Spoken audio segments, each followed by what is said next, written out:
You're doing great getting your head around all these loops. I think you're ready for something a little bit more complex.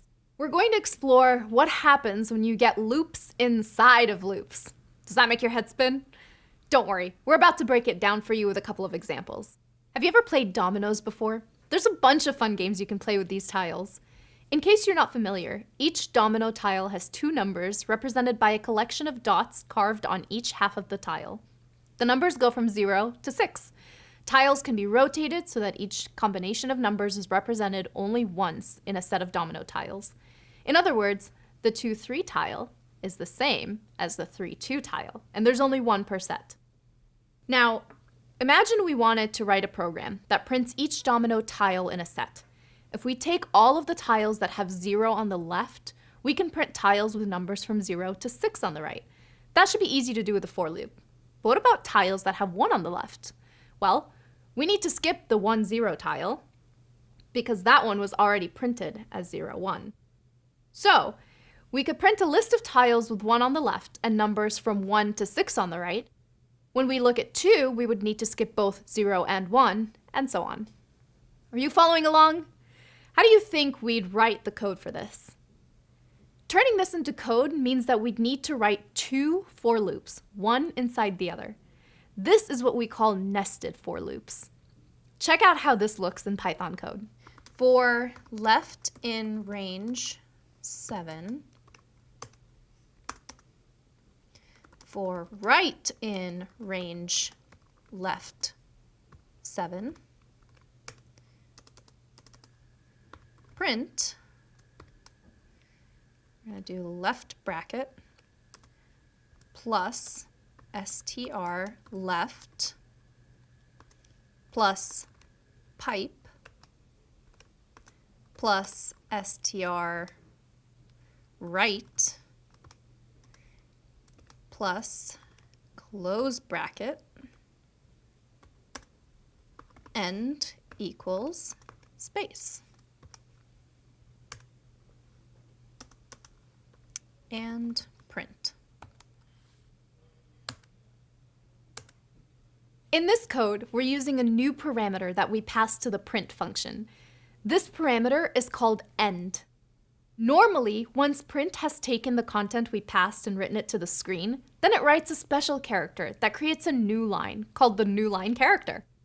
If we want print to write something else instead of the new line character, we use the end parameter, like we see in this example.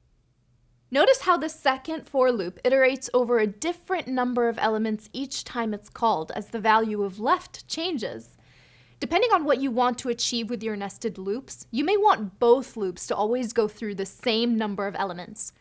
Or you might want the second loop to connect to the first one. Let's look at a different example. Let's say you run a local girls' basketball league in your town. You have 4 teams that will play against each other in the league, both at home and away.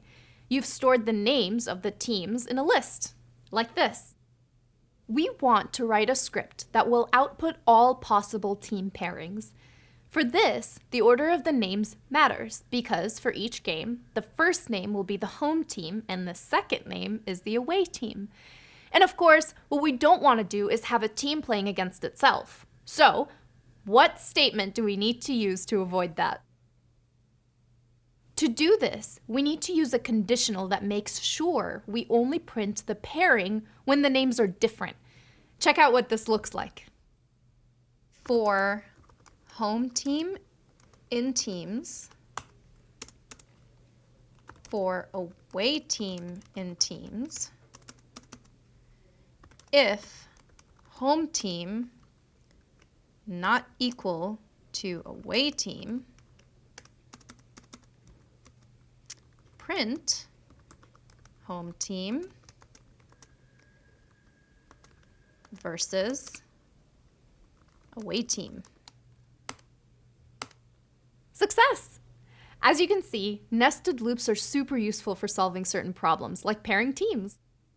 What it doesn't solve is the question, who would win in a face-off between dragons and unicorns?